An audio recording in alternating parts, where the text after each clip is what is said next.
Once again, welcome to today's presentation. The topic today is the latest ESS policies in key European markets, regulation changes related to COVID-19, and the global outlook for 2020.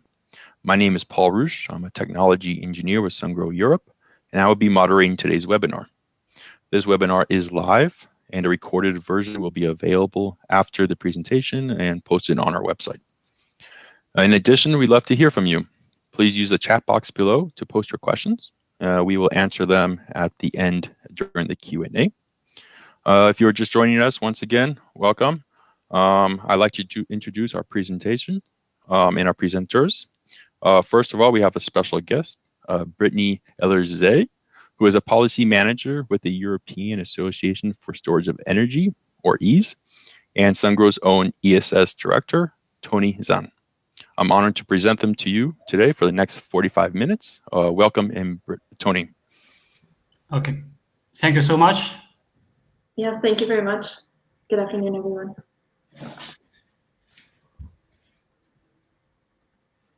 All right, so I'll begin. If you have any questions, please feel free to put them in the chat box and I'll answer them after my presentation. So I've been asked to present a little bit about the energy storage markets in Europe, how the markets are developing, and also what's happening on the policy front. So there's a lot of information. I will try to give a kind of a general overview, and I'm happy to provide more info afterwards if there are any questions. You can also send me an email. All right, so before I get started, I will just introduce you to EASE. For those of you who have not heard of us, EASE is the industry association representing the energy storage sector in Europe. We represent all different energy storage technologies, so not just batteries, but also pumped hydro storage, thermal energy storage, power to gas. So basically, any technology that's available to provide flexibility to the system through energy storage. And our goal is to represent the industry towards EU policymakers. So we do work a lot with the national storage associations, also to support policymaking in individual member states. But we really focus on EU-level policymaking because we see that the EU is so influential in setting the policy agenda across the EU 27. We have about 50 members across the whole value chain, so from research centers to manufacturers, developers, system operators, utilities. So we have a lot of diversity in our membership, and that is also why we, as an association, take the approach of being technology neutral. And we focus mainly on creating a policy framework that really supports the business case for storage and allows storage to compete on a level playing field. So what I will go over today is a general overview of the storage market. So where are we today, and you know, which technologies are present in the market today. I will quickly go into a couple of interesting markets in the EU. And then I will turn a bit towards the mid to long-term outlook. So what are the policy developments at EU level, and what can we expect in terms of technology developments and R&D? All right. So where we are today, there's actually a large amount of storage deployed today. We tend to focus a lot on batteries, sorry. But actually, in terms of installed capacity around the EU, pumped hydro storage accounts for over 90% of installed storage projects. So it's already for some decades now, providing a lot of flexibility to the system. I would just say that these data also include the UK because a lot of the data were collected before Brexit. So I'm including the UK in this overview. So around Europe today, we have around 52 gigawatts of operational storage projects and around 36 gigawatts announced or under construction or authorized. Of course, not all of those projects may come to fruition, but you can see from this number that there's really huge growth expected in the short term. You can see on the right a graph showing all of the currently operational but also planned projects by member state. And you can see the kind of turquoise bar is mechanical storage. So you can see how present pumped hydro storage is around the EU. And you can see that, for example, Spain, Germany, United Kingdom are the leading markets for that. So I will go into individual markets a bit later on. You can see from these different bars that the second biggest storage technology is electrochemicals, so mainly lithium-ion batteries. And there's also a few power-to-gas projects and thermal storage projects. I should also note, this data is from a recent study that was commissioned by DG Energy of the European Commission. And this study, which I've linked in the slides, actually gives a really excellent overview of where we are today in terms of policies and also installed storage capacity around the EU. So if you want to learn more, I highly recommend having a look at this study. This study, unfortunately, was not able to gather data on behind-the-meter storage. So this graph is just covering grid-scale storage. And as you'll see on the next slide, behind-the-meter storage is actually growing in importance across the EU. So these data are from the a market monitoring report that EASE does together with the consultancy Delta EE. And we put out an annual report about the electrical storage market. So it's covering actually electrical storage, electrochemical storage, and mechanical storage, excluding pumped hydro. So you can see on this graph that especially 2018 was an excellent year for energy storage. 2019, the market slowed down a little bit, and that's mainly due to slower growth in the front-of-meter segment, because some of the key markets that had been growing a lot in 2017 and 2018 saw their frequency containment reserve markets kind of becoming saturated. So there was less revenue available for storage. The 2020 outlook, since this report was produced in February, is not taking into account the impacts of COVID-19. And actually, I think it's going to be some time until we really understand what's happening for the storage sector. I've heard a few different things from the EASE membership. Most of the projects that are in the operational phase are continuing, and most of the planned projects are just experiencing some minor delays. So it doesn't seem that at this point in Europe, there's a huge impact of COVID-19 on the sector. But our members have said that they're concerned about the longer term outlooks. We'll discuss that a little bit later. But so for 2020, we expect almost half of the new storage installments to be behind the meter, so mainly lithium-ion storage, and front of meters. So the blue part in the middle is the commercial and industrial storage, and that's a little bit smaller than the grid scale and behind the meter storage. So I just wanted to quickly touch on what services storage is providing today. Unfortunately, I don't have a great graph showing what percentage of storage projects are providing which service, but the majority of grid-connected storage is providing frequency containment reserve, secondary reserve, and also some new ancillary services. So in the UK and Ireland, we've seen a huge growth in battery storage projects linked to synthetic inertial enhanced frequency response and services like that. Behind the meter, there's a lot of storage projects, but many of them are profitable due to subsidies.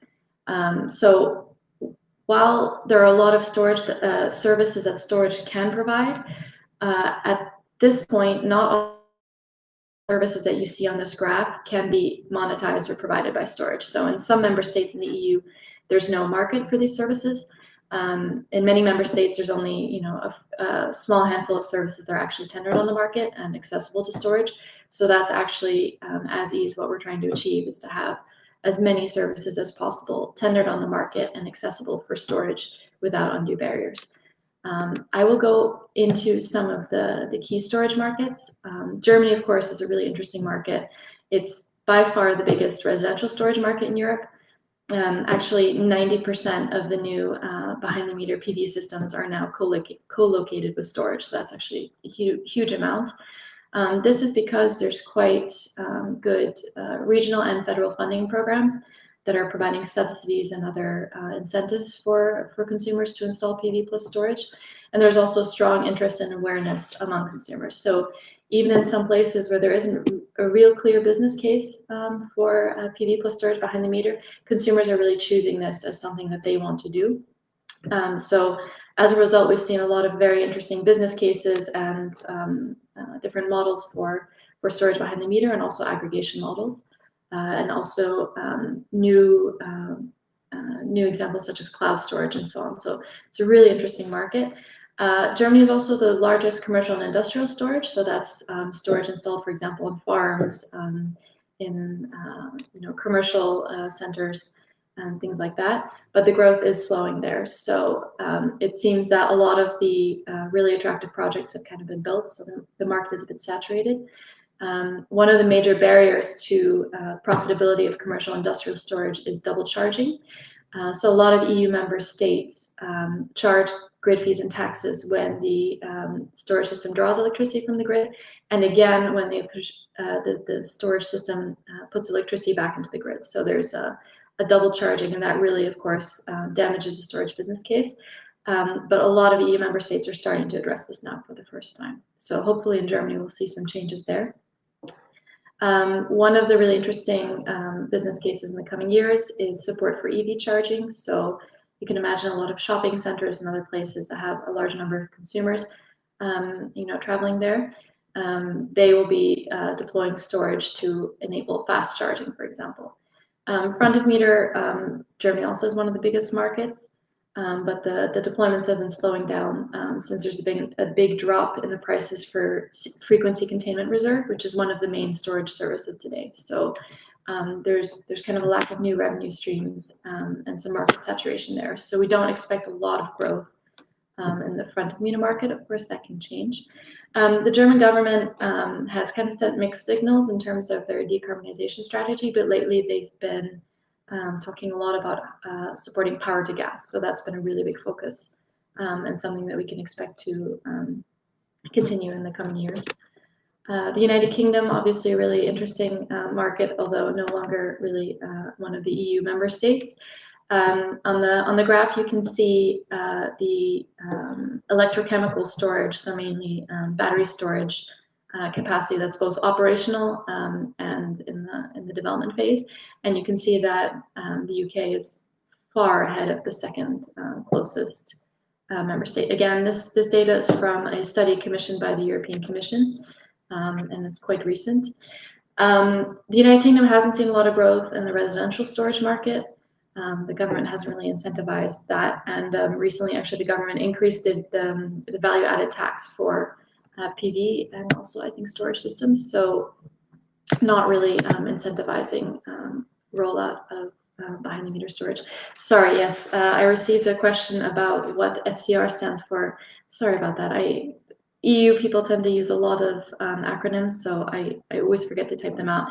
It stands for Frequency Containment Reserve, or Primary Reserve, which is a balancing service that's mostly tendered on the market in an increasing number of EU member states. So it's usually a 15 to 30 minute duration reserve service. So batteries have been quite competitive in providing this service. Commercial and industrial storage in the UK it's the second biggest market in the EU, where it was in 2018, but it's been slowing down in recent years. There's fewer profitable revenue streams. Again, frequency containment reserve was a big revenue stream for storage in the UK, and also the capacity market was stopped for some time, but is starting up again now. So things are improving a bit in the UK. There's strong growth front of meter expected in 2020 after there's a bit of slowdown in 2019.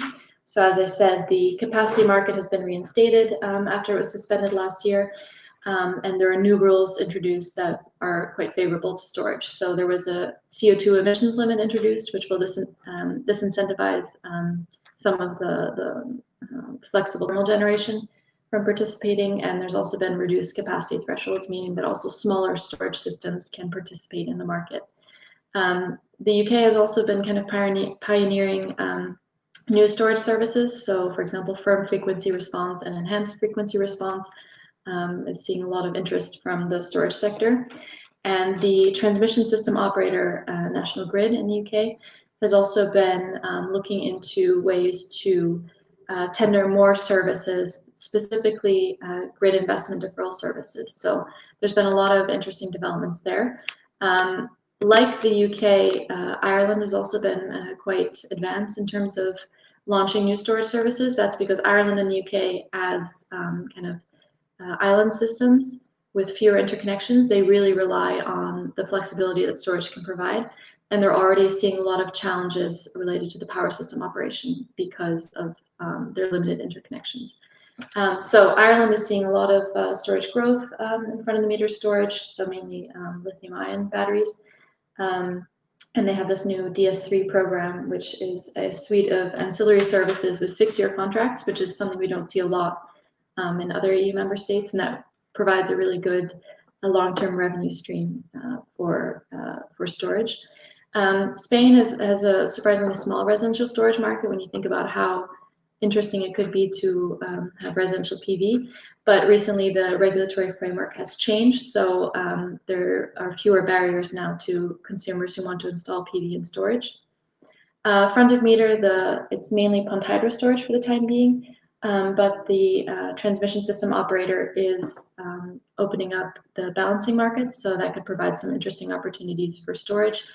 And there are also some projects for where storage is being deployed to provide distribution grid support. So some interesting developments there. Italy is also a really interesting market. Hasn't seen a lot of storage growth in the past years. Like Spain, Italy has a large number of pumped hydro storage facilities, which were providing most of the necessary flexibility. But now the transmission system operator is really trying to open up the market to storage and demand response. So we see we expect a lot of developments there. The residential storage market in Italy is growing a lot as well. So 30% of new PV systems are being built alongside storage. And also there's a high number of storage systems that are being installed with existing PV facilities. So the local policy support in some regions of Italy has really pushed the storage market there. And one thing that's really interesting about Italy is that aside from pumped hydro storage, the majority of the installed base is sodium sulfur batteries, so have a slightly longer duration. And that's quite different from the other markets. But a lot of the new storage projects are lithium-ion based. That's a really quick snapshot of the storage markets. It's really hard to give a quick overview like this because there's been very little common policy for energy storage across the EU. So there's been a very fragmented policy framework, and every member state has a different electricity mix and particular situations. So that really impacts how storage is deployed. I can see that I'm kind of running out of time, so I better speed up. So at EU level, over the past few years, we've seen a huge growth in the interest for storage. And I think in the mid to long term, this is really going to push the storage market forward. So 10 years ago, when ESE was founded, there was very little interest for storage at EU level. People didn't see the need for storage. People were not really accepting that storage build-out would be needed in the coming years, and that has completely changed. So the Clean Energy for All Europeans package, which I will go into in more detail, removes most of the major barriers to storage deployment. There's also now a European Green Deal and a recovery plan linked to COVID-19, which is really going to push investments in clean energy. And we also see related to that a strong focus on research and development projects. And the EU is focusing a lot on strengthening manufacturing and improving the industrial base for storage technologies. So the Clean Energy Package is the biggest ever package of energy legislation in the EU, thousands of pages. It was wild. It was finished in 2019 and is now going to be implemented across all EU member states. So it is going to have a huge impact, and it's going to make for a much more harmonized market across the EU. There are 8 legislative acts, all of which are, have some relevance for storage, but the most important are the Electricity Directive and Regulation, which really address some of the main barriers to storage. So they provide a definition for energy storage, which is really important, that never existed before. Actually, storage was not mentioned in EU energy legislation before this. So that should be implemented across all member states, and it will recognize power to gas and power to heat, which is really important as well. They recognize that storage has an important place in the system. It clarifies whether or not TSOs and DSOs can own and operate storage. That's quite important. The package is pushing for a market-based framework for energy storage. So transmission and distribution system operators should tender more services on the market and remove barriers to storage and other flexibility technologies. The package also addresses network charging to try to reduce some of the undue charges and grid fees for storage. And there's a huge emphasis also on empowering consumers and allowing them to generate, store, and use their own electricity, and also provide flexibility services. So what we expect is that the clean energy package within the next few years will have a huge impact on the storage market. It will open up new markets. So as I said, there's a handful of markets that I showed earlier that have already some storage deployment and some market services for storage. Now we're going to see the rest of the EU really open up. So it's going to be a big shift, and we're seeing already a lot of interest from regulators, for example, in Greece, Czech Republic, Romania, and some other member states that are looking for the first time into how they can open up their markets to storage. So I encourage you to take a look through the slides, which have more detail, which I won't be able to cover in the interest of time.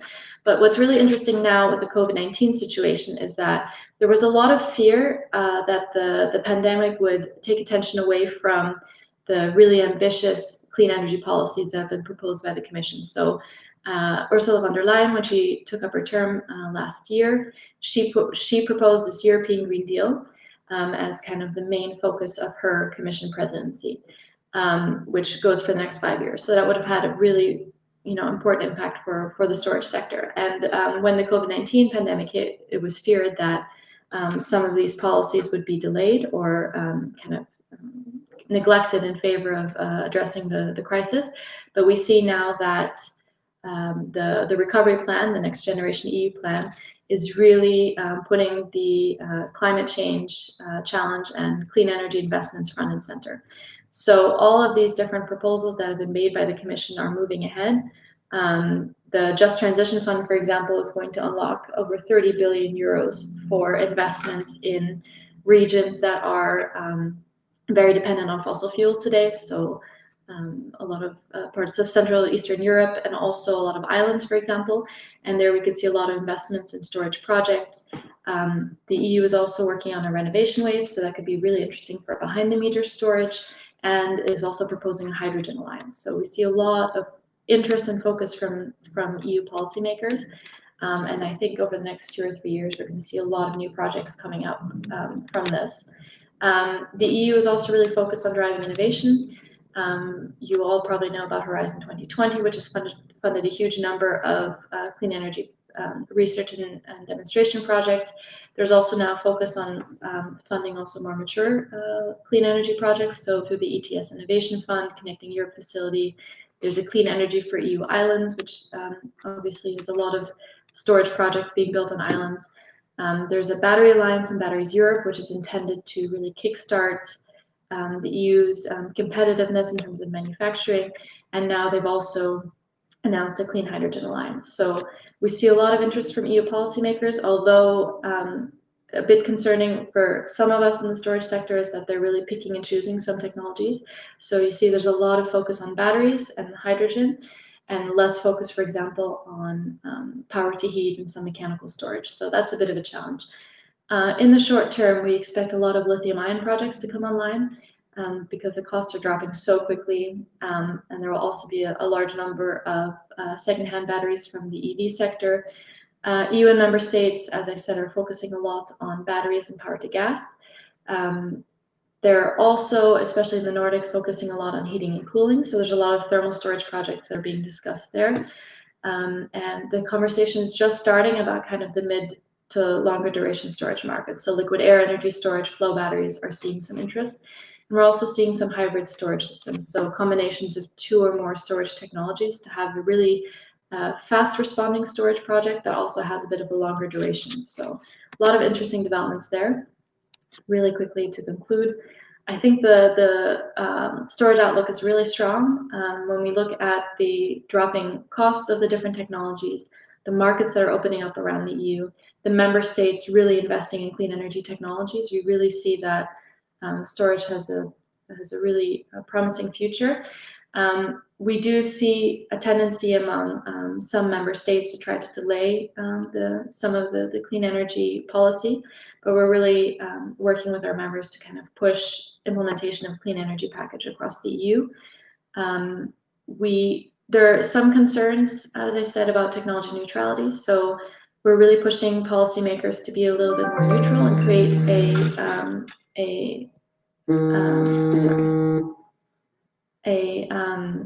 to create a policy framework that's open for all of the different storage technologies and other flexibility options.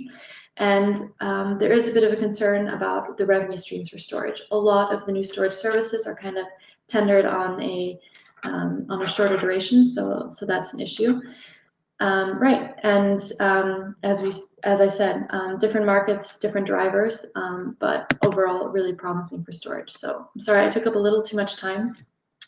That's in a nutshell. I'm open to any questions that you have. I'll put the contact details of the association here. You're welcome to check out our website or to send an email if you have any specific questions. Okay, great, Brittany. Thank you very much. We do have one question here from Glenn. Is asking if there's any regulations that systems must comply with before going online in the grid. I don't know. Not sure if this is something for you or for. Yeah, go ahead. Right. For the time being, this is one of those things that's really dependent on the member state that you live in, and in some places it's even dependent on your region. I know in the UK, for example, some of the really local legislation has kind of slowed down the deployment of storage projects because there's so many different regulations that you have to comply with. I know that, for example, in Spain, I'm sure there is a grid code for the connection of generation technologies. I'm not sure they've updated it to include storage. I know that the Netherlands, Germany, Denmark, the UK, and some other member states have grid connection requirements for storage now in their legislative framework. We are working at EU level on the EU electricity network codes to include storage requirements. So ideally, in a couple of years, there'll be kind of harmonized requirements across the EU, and that should make starting up a new storage project in a different member state much easier. So I'm not really sure about the exact situation as in Spain. I haven't heard a lot about that, so I'm not sure that they would have a grid connection requirements, for example, for battery storage. They probably have an established system for pumped hydro storage because that's quite a mature technology. I hope that answers your question. I think so very much. Thank you very much, Brittany, for that. That was very thorough. Are there any more questions for Brittany? If not, you can write them inside the chat box and we can answer them at the end of the presentation. Right now, I'd like to pass the microphone over to Tony, and you can take it from here on out and present your PowerPoint. Okay. Thank you, Paul.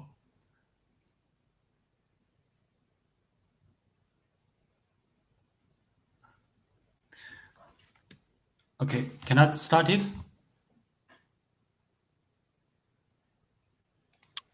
Hi, Tony. Yes, you can. You can start. Thank you. Okay. Thank you so much, and Paul. And good afternoon, ladies and gentlemen. It's very nice to just give you the presentation here. So, firstly, I hope you are well, and all the best wishes to you and your family. And stay at home and keep safe. So let's just have a quick start about my PPT. So can I just... Paul, I cannot, move the PPT. I don't know what happened. Oh, now it's okay. So today's again PPT just includes the three parts: the Sungrow business, energy storage business, and the energy storage products and the solutions, and also the project reference. So I cannot. Okay. It seems a little slow.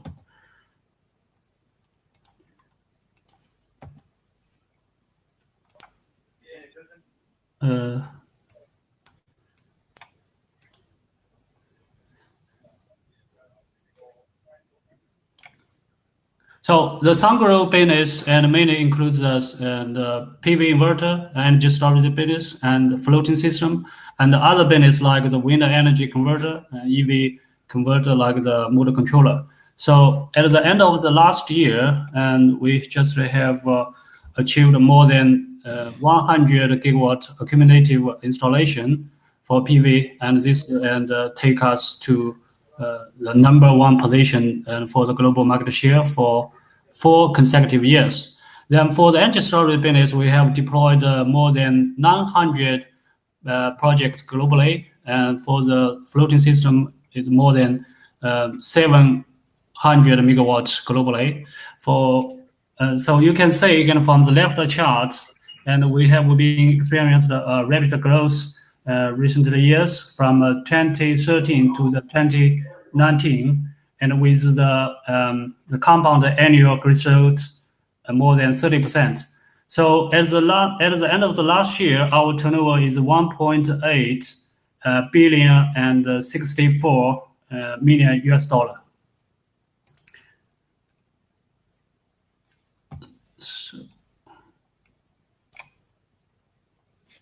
So I can, okay. So as a technology company, we attach the importance to our R&D. So currently, and our R&D personnel accounts for more than 40% of the total employee, and we have our professional battery, PCS, EMS, integrated system, and R&D team.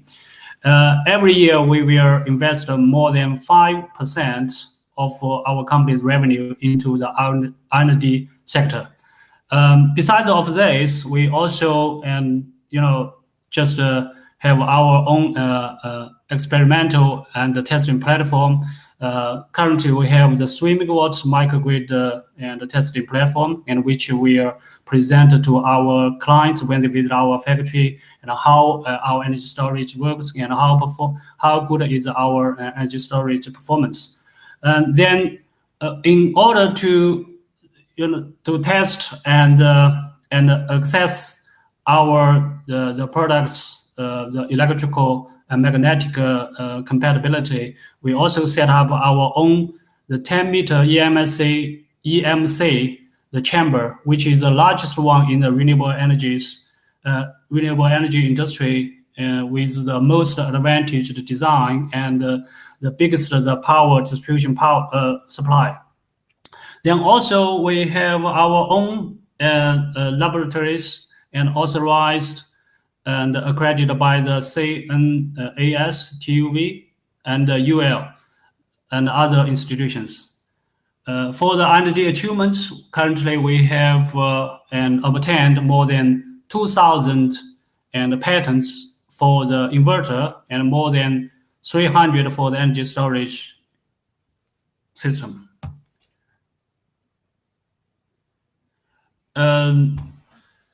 As you say, here is just a big bird view of our factory. It's just an iceberg. It's iceberg. Then for the inverter capacity, we have more than 50 gigawatts, 5 gigawatt hour for the lithium-ion battery, and 6 gigawatt hour for the energy storage. So as you see here, is the pack production line. This line is based on the Samsung and automated production line. Everything is automatic, and it will greatly reduce the manpower error. And also we have our own PCS production line, and which ranges from the 3 kilowatt to the maximum 6.9 megawatt.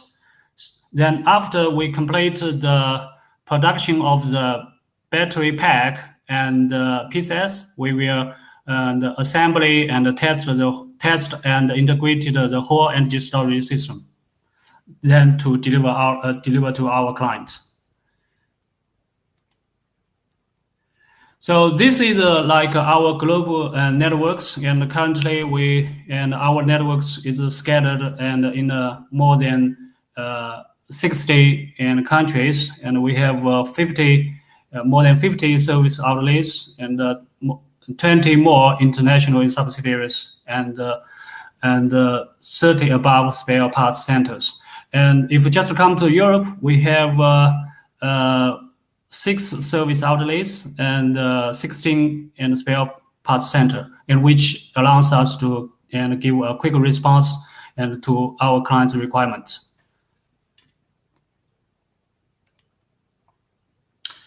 So, and since Sungrow has been established in 1997, we have accumulated more than 23 years history in power electronic conversion technology. Currently, we have the products ranging from the 3 kilowatt to 6.7 or 6.9 megawatts. Then we can just flexibility and match up with our clients' diversified requirements. Then last year, until the end of the last year, we have delivered more than the 100 gigawatts inverter and globally. But in terms of the lithium-ion battery technology, we have accumulated more than 5 years experience. Currently, we have the two kinds of technology, and one is the NCM, another is the LFP. The charging rate and the discharging rate normally is from 0.C to 3C. We can also divide it into the energy type or the medium type and the power type. So each type just represents the different C rate, such as the energy and the type, and normally it just means 0.5C or below. And if the medium normally means 1C, and if the 3C, if the power type, we can call it the 2C. But the 2C is for the continuous and power. If for the maximum, it can reach the 3C. Then also we have designed or integrated more than 3,000 energy storage projects globally, and which provide a lot of experience and the system optimization for all kinds of the client's requirements. And on top of the standard solution, we can also provide our clients with customized solutions. And as you see here, we just adopt the double stack solution and to just address the problem of the limited area on site. And also we can just integrate it with other battery technology and using our PCS and transformer. So we can call it the equipment and device customization.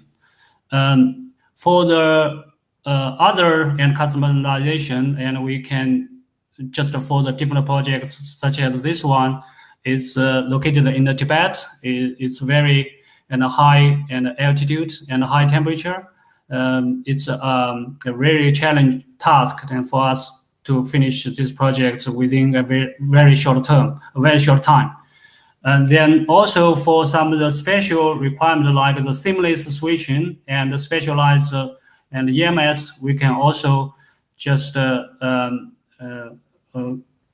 out and a very useful solution and to help our clients to solve such kind of technical problems. This part is our ESS products and solutions.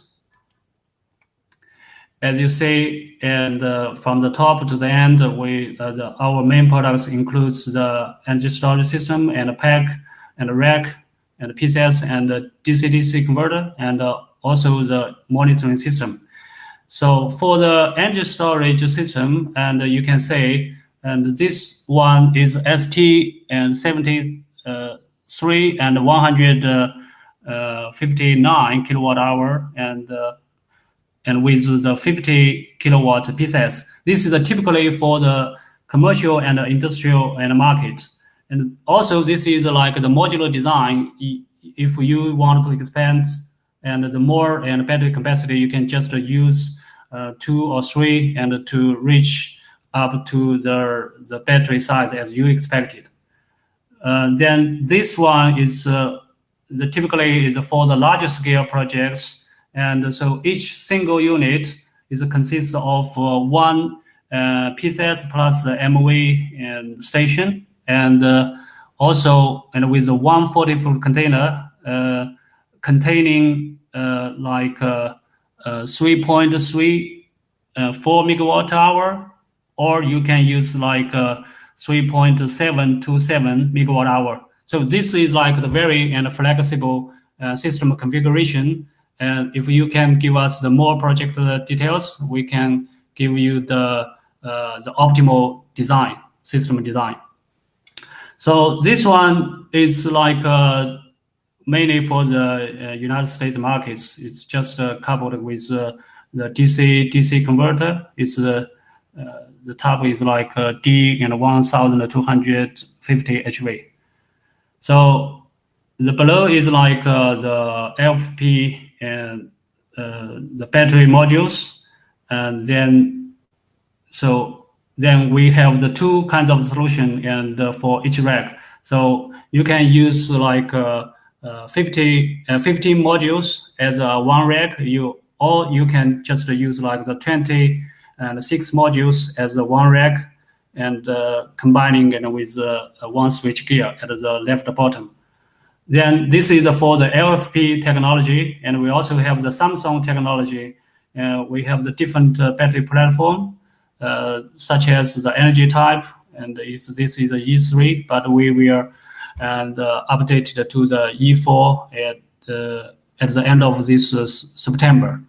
Then also we have the M3 and P3, the battery platform, which presents the 1C and the 2C system, charging or discharging rate, sorry. Then you can get the whole rack. So each rack is normally consists of the 12 modules. For the PCS and the DC-DC converter, and currently, we have launched our SC50 and series, and the power ranging from 50 to maximum 75. Now we are just under the process of getting approved by the VDE certificate, something like that. Then this one is also our the PCS series, and ranging from the 1.2 megawatt to maximum the 1.725. Then you can also get the PCS plus the MV station, and using two 1.725 together, or you can get the 1.575. It is like the very flexible configuration. Then this one is only for the DC-DC couple converter. Then this one is like a larger DC-DC coupled solution. But with a very higher DC voltage, the DC voltage is 1,500, and which allows you to get the more battery capacity on the DC side. So for the monitoring and system, and we have also, it's optional for us to provide our clients with the EMS, especially at the domestic and for the domestic projects. And also we provide the clients with a local controller, and which can to read and collect some information and from the battery and the PCS, then dispatch it to the EMS. This is the only interface and interacting with the EMS and our own equipments. Also, this like the SCADA system normally is provided by our clients on site, and also this is like the remote control.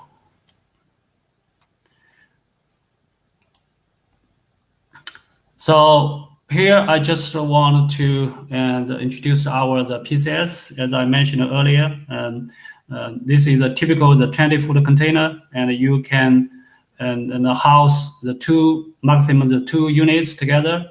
So each unit is ranging from the 1.2 to 1.725. You can get any power as you expected. So then we can also put the one and the MV station here, including the transformer and the switch gear.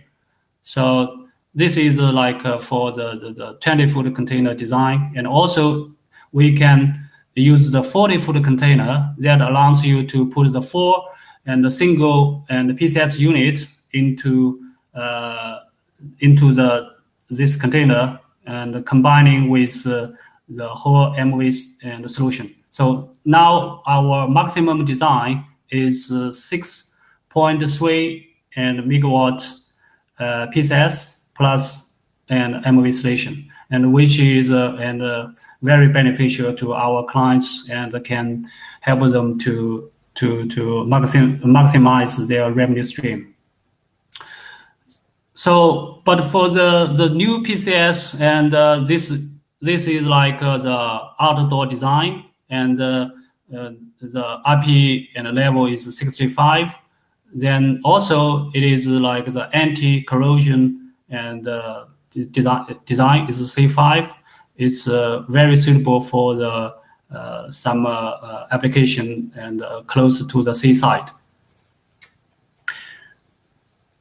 Hi, Tony. Yeah. Don't mean to cut you now. We have 10 minutes.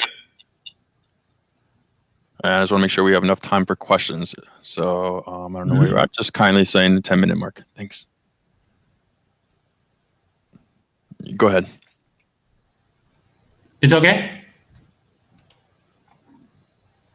So for the lithium-ion battery, and as I said, we have the two types. One is the NCM, and another is the LFP. So we will to design the system according to the client's specific requirements. If the clients prefer the NCM, then we can just recommend them the NCM solution. If the clients have the prefer to use the LFP, we can also work out our LFP solution. So it is very flexible and to provide our clients with our optimal solution. Then this is like the integrated design. It will help our clients lower and their LC and OE, and also we have very professional management and integration experience. So we can just get the longer life and for the battery and the safer and for the whole system. Currently, as I said, we have deployed more than 900 projects globally and 0 safety incidents.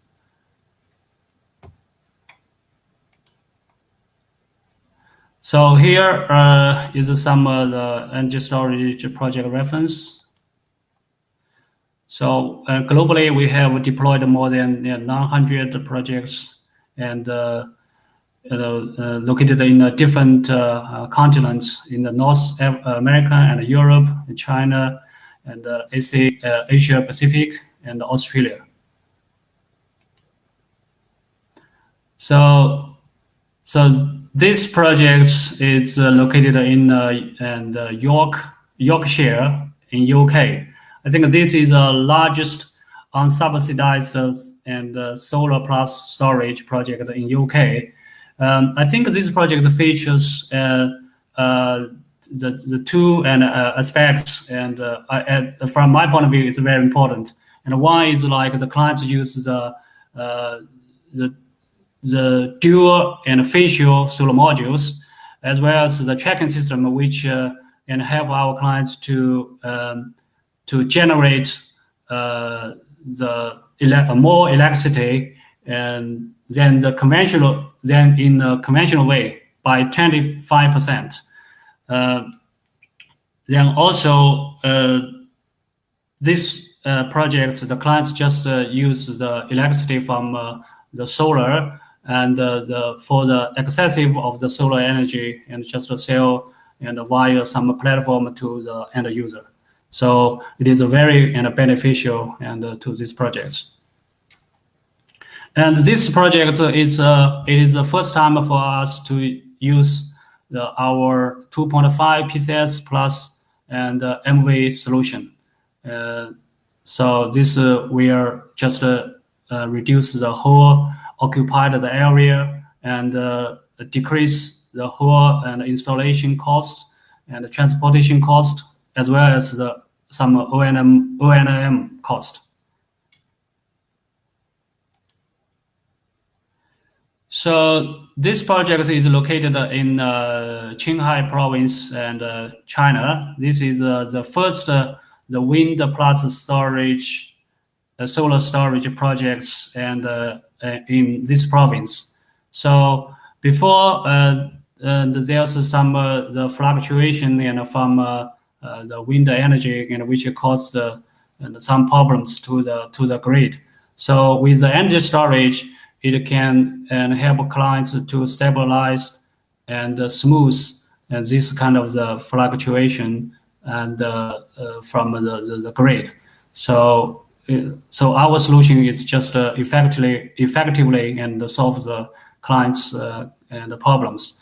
And also in this province, I think the most the electricity from the wind energy just cannot be consumed on site, and because there's just a limited requirement. In this case, we just put the energy storage here to just absorb and the electricity or power from the wind energy. Then when it is needed, then we just discharge from the energy storage. So it is a very how to say, the beneficial to the client.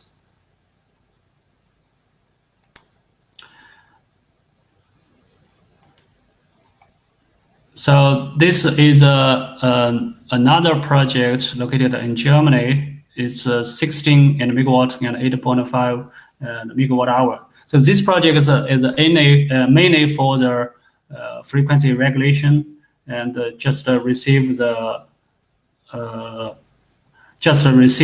real-time power frequency and from the grid and control the active and output.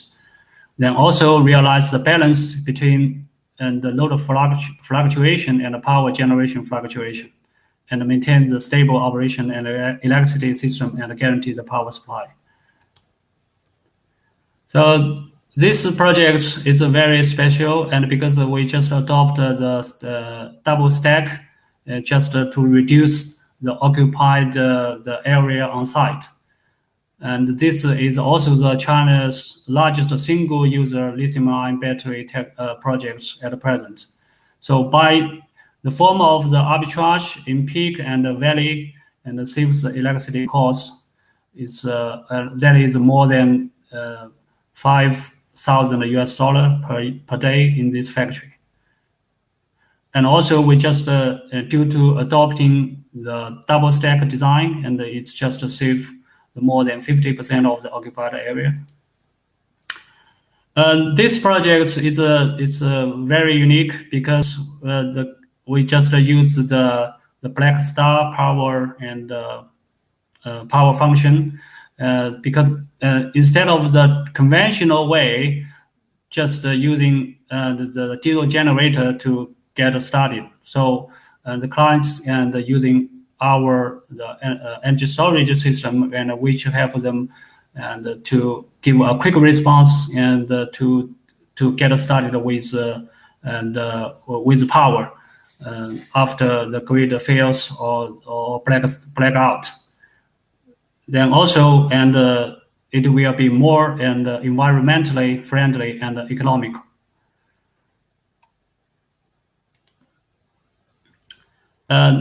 This is the project located in the Tibet, and I think the biggest the challenge is located in a very high altitude, and so we just finish the project within 3 months is a bigger challenge.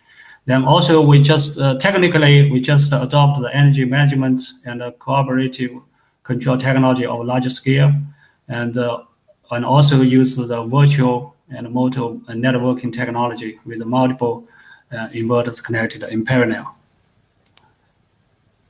So this project, why I listed here, is because we use the DC-DC coupled solution, and this is also the first DC-DC coupled project in the United States. So in this project, we provide our clients with 5 megawatt PCS plus 1 megawatt DC converter plus 3.83 and 6 megawatt hour battery. It's just and maximize the revenue stream for our clients. Okay, thank you so much and for your attention. If any question, just let me know. Great. Yes, thank you, Tony, very much for that. And the case studies is very interesting. Yeah. I didn't just go into the details because, and I think one is the time issue. Another is I'm not the technical guy. I just want to present the different scenarios or different applications. This is my main purpose. We really appreciate it, and thank you for being here. We don't have too many questions today. If you have any questions, you can write below in the chat menu. We'll wait 1 or 2 minutes, either for Brittany or for Tony, and then we'll close the webinar. So let's just wait 1 or 2 more minutes if anyone has any more questions. Okay, thank you.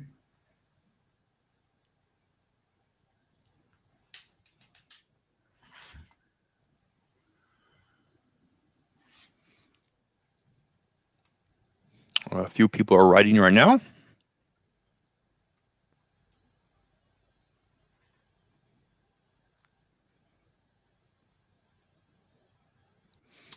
So, Tony, you have a question from Eva about Sungrow's revenue guidance for 2020 under the COVID-19 and how the company is going to benefit from the EU policy in the long term in terms of sales and shipment growth, etc.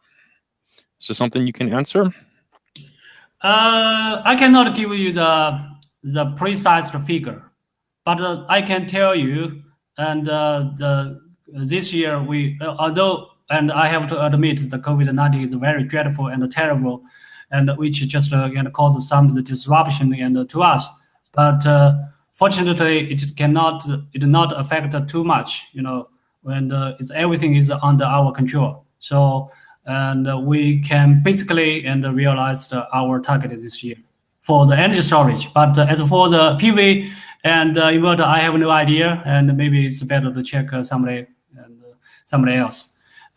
So in terms of the EU policy, I think in the long-term run, I think it's very good, especially for the UK market. And now it seems the government just encourage and the company to install the energy storage with some premium policy or the something like the feed-in tariff, and also just because the UK have a very ambitious goal is just to realize the zero and gas emission, a net zero gas emission by 2050. So I think it is very good for the energy storage development in UK. And currently, as I say, and we have already seen and a lot of the opportunities for the energy storage. I got the many inquiries from our UK clients and every day or every week. So I'm very confident and optimistic about the UK market.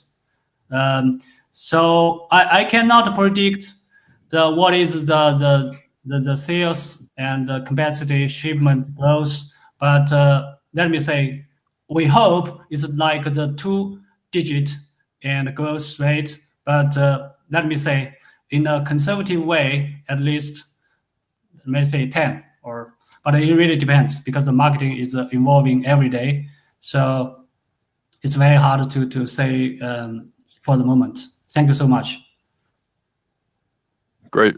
Thank you, Tony. I think that wraps up our webinar for today. We have one more question just slipped through. From Glenn, is there any difference in regulations when connecting the ESS with wind or solar? This might be for Brittany. Yes, so actually one of the points in the clean energy package is that it's trying to put all different types of storage on a level playing field. So whether the storage is behind the meter, co-located with generation or standalone, it should face the same regulatory treatment and also the same kind of fair grid fees and charges. So, for example, storage behind the meter should not be facing more grid fees necessarily than a standalone storage. I would say the biggest difference, though, right now is that all of these new investment funds that are coming available now with the COVID-19 recovery plan, for example, the Just Transition Fund and so on, they will be funding clean energy technologies. So they will definitely put the priority on storage co-located with renewables or standalone storage, as opposed to storage co-located with thermal generation, for example. So I think we're going to see huge growth in hybrid storage systems, kind of storage and renewables. But for the time being, until the clean energy package is really implemented across the EU, it's going to depend on the member state. Great, thank you, Brittany. And let's see here.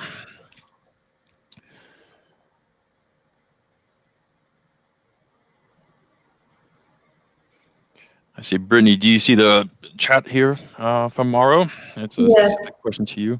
So I don't know all the details about the situation in Germany. I do know that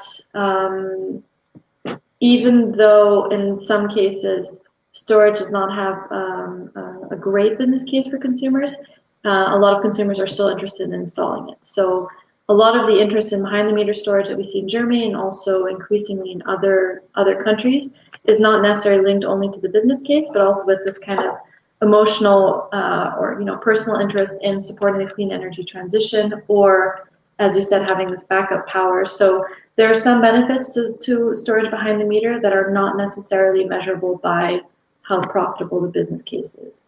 But again, the clean energy package should increase the interest for storage behind the meter, because it should give all consumers the option to have a dynamic price contract, for example. So that will make that will increase the value of flexibility also for consumers. And it should also enable consumers to provide flexibility services also via aggregators. So I think in the next 3 or 4 years, there's going to be a much stronger business case than there is today. But the absence of a business case does not necessarily mean that storage will not be installed, because there are some consumers that really have a personal interest in it. I hope that answers your question. Great, thank you, Brittany. So we're already almost 10 minutes over time. I don't see any other questions, so we'll wrap it up right now. I'd like to thank our presenters, of course, Tony and Brittany. Thank you very much for attending today. And of course, thank you to our audience, everyone behind the other screens on the other side. Thank you. We do have other webinars happening this week. You can check them out by going to sungrowmarketing.com, and you can register here for the other webinars. Thank you. I'd like to conclude it from here, and have a good day. Bye-bye. Thank you, everyone. Okay, thank you, everyone. Bye, Tony. Bye, Brittany. Bye-bye. Cheers. Bye, everyone. Bye.